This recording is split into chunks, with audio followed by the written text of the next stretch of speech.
Super Smash Bros. Ultimate. On a competitive aspect, we know, characters like Pikachu and Joker and Palutena are all S tiers, and characters like Little Mac, Ganondorf, and Incineroar are all low tiers, if not like bottom of the barrel. But that's just how they are represented in the game. But how about from their original games? Who is canonically the strongest character in Smash? Well, we're gonna talk about that today. But before we do that, I just want to say a little thing. I noticed that a good percentage of you guys who watch my videos are not subscribed. I'm just letting you know that, hey, I make a lot of Smash content, I make a lot of Nintendo content, make a lot of video game content, and I'll even make some content about movies and shows. But I'm just saying, if you like what you see here, hit the subscribe button, and you'll see more of it. Anyways, yeah, let's get started.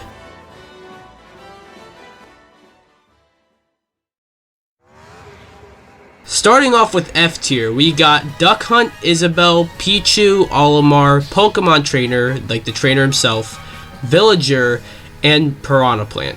These are characters that are canonically just not strong, or not too strong, whether it's because they're small, they're babies, unarmed, or whatever. Characters like the Villager and Isabelle come from such a peaceful game, so they fall on the bottom of the list.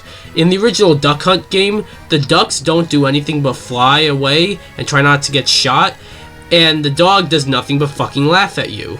Olimar canonically is the size of a penny. Piranha Plant, while able to kill you by biting you, is a literal plant that you can kill by stomping on them.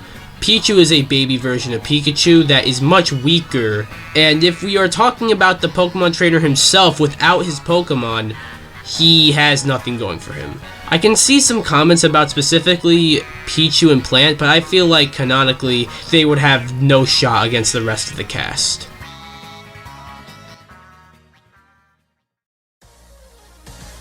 Moving on to E tier, we got Diddy Kong, Wii Fit Trainer, Mr. Game & Watch, Captain Falcon, Rob, and Daisy. These are definitely characters that have stuff going for them, but if you look at their games of origin, Smash made them seem a lot more powerful than they really are. Someone like Diddy Kong isn't completely weak in the Donkey Kong Country games, but he doesn't have much when it comes to cannon power. Wii Fit Trainer I think is obvious, as she is just a fitness trainer, and while that means she is strong in a human way, if you know what I mean. Similarly, Captain Falcon canonically is just a racer and nothing more really. He doesn't have the Falcon Punch in F-Zero, which affects his placement a big deal. Characters like Game & Watch and Rob aren't really video game characters in the same way as these other characters, as Rob is canonically just a toy, like in real life, and Game & Watch is canonically, well, I don't know how to describe whatever this is. And Daisy, while I can see some of you commenting on Daisy's placement, hasn't proven much to be placed higher. You could maybe mention the spin-off games, but really, I don't think you should count that.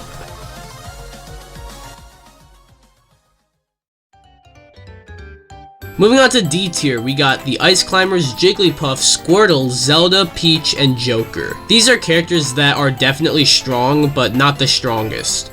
You look at the Ice Climbers, and the fact that in their game it's just two people that hit ice blocks, they're just not any lower because there are two of them. Squirtle is just a less powerful version of other Pokemon like Wartortle and Blastoise. Jigglypuff can put people to sleep, but not much more than that. Joker, despite having Arsene, which does place him higher, is really just a teenager doing teenager things, which is like stealing. He's a phantom thief. I know I just made that seem like that's what teenagers do. I didn't mean that, but he doesn't have much more than that. And Zelda and Peach are two characters I can see some comments about, but they are low, and we're actually going to be even lower because they are normally princesses that are kept captive. However, in Mario 2, 3D World, and Super Princess Peach, Peach has some abilities that bring her up, and so does Zelda in various Zelda games.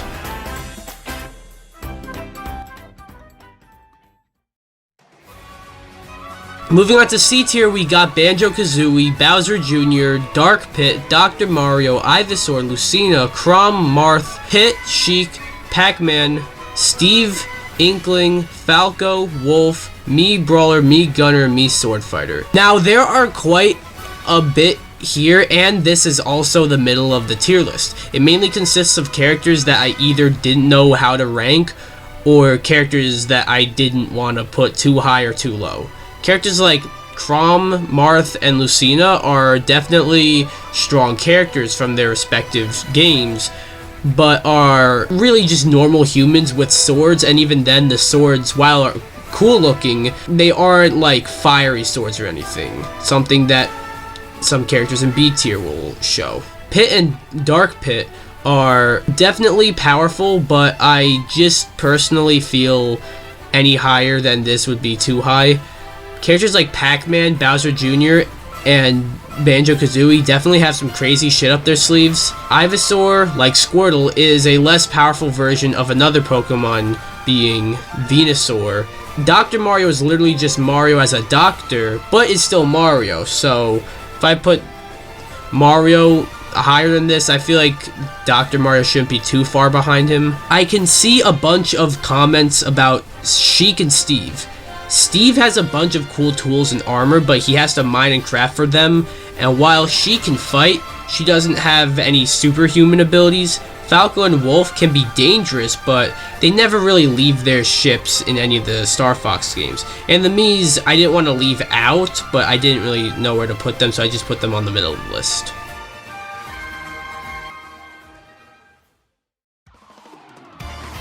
Moving on to B tier, we got Byleth, Fox, Greninja, Ike, King Dedede, King K. Rool, Simon, Richter, Yoshi, Roy, Zombie, Young Link, Toon Link, Zero Suit Samus, Little Mac, Pikachu, and Snake. We get to the tier where these characters are more on the powerful side. You got characters like Byleth, Roy, and Ike, who are just normal humans, but they have swords that get them higher on the list, whether they're fiery swords or like whip swords, which are pretty cool. Fox is higher than Falco and Wolf because in Star Fox Adventures and Assault exist where Fox gets some action outside of his ship.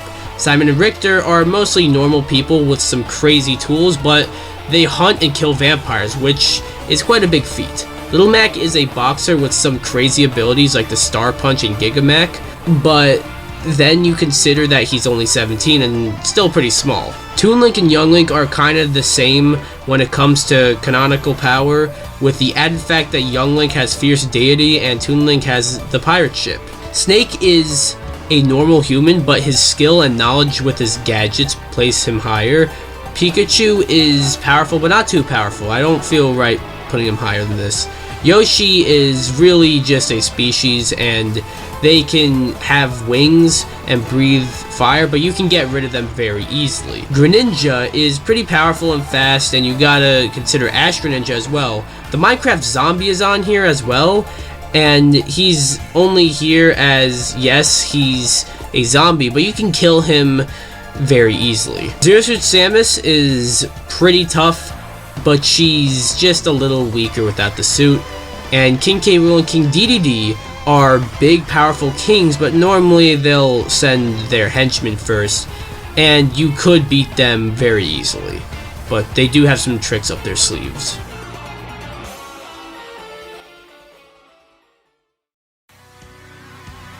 Moving on to A tier, we got Bowser, Charizard, Samus, Corrin, Hero, Ken, Link, Meta Knight, Min Min, Pyra, Mythra, Robin, Sans, Mario, Luigi, Terry, Incineroar, Ryu, and Wario. Now we get to the tier where these characters are very powerful, and they are not in S tier just because of the characters that are. We got characters like Samus, who is like a one-woman army in all of her games. Mario and Luigi, respectively, have many power-ups in their own games and many cool abilities, and in the case of Luigi, he's seen some shit in the Luigi's Mansion games, so I think he can handle a lot. Link has many gadgets up his sleeve and has defeated many crazy bosses. Similarly, Wario has many tricks and transformations up his sleeve, along with Ryu, Ken, and Terry, whose abilities to Hadouken and Power Dunk, respectively, in their games, are a big factor. Incineroar and Charizard are pretty powerful. Pyra and Mythra, who are grouped together here instead of being separated because they are connected canonically, and that makes a very powerful character. Hero has magic, and just as much magic and tricks in his own games as he does in Smash, if not more. Similarly, Min Min's arms can extend just like how they do in Smash, if not more so. Robin is a literal mage, all about magic. Corrin is literally half dragon. Meta Knight is small and can fly, which makes him canonically very powerful and hard to beat. Sans, who I've included on this list, is very powerful as he can shoot bones at you at insanely fast rates, and Bowser has many forms and can go big, which almost had me put him in S tier, but you can kill him by jumping on him 3 times.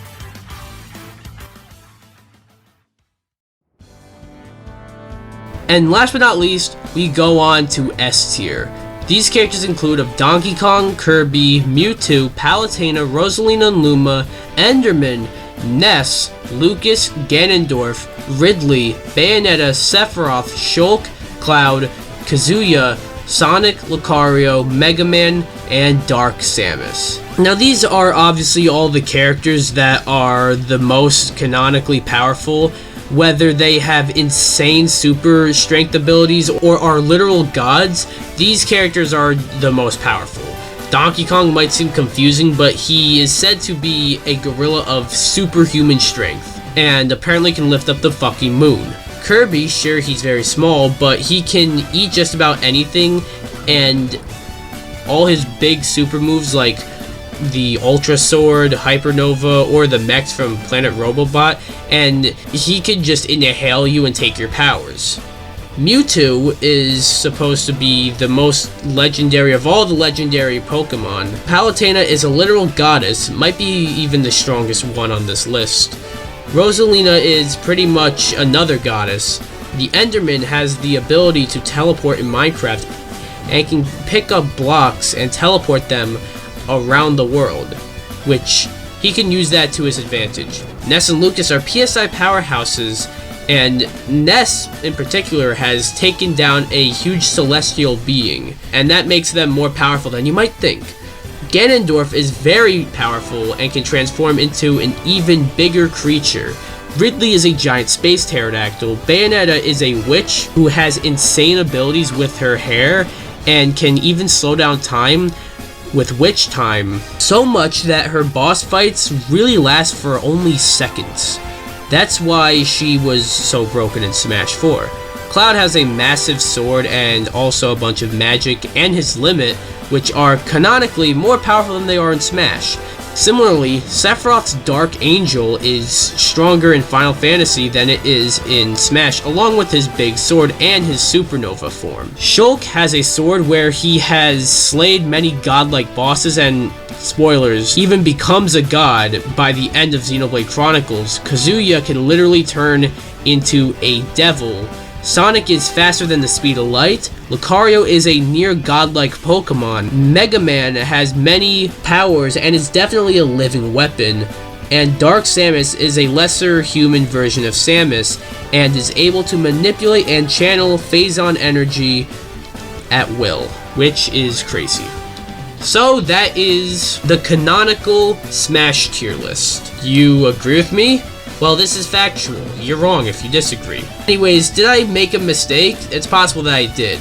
Maybe my research wasn't so good. I haven't played every game that these characters came from, so if I made a mistake, feel free to let me know. Anyways, be sure to like this video, come subscribe, and I'll see you guys in the next video. Bye-bye.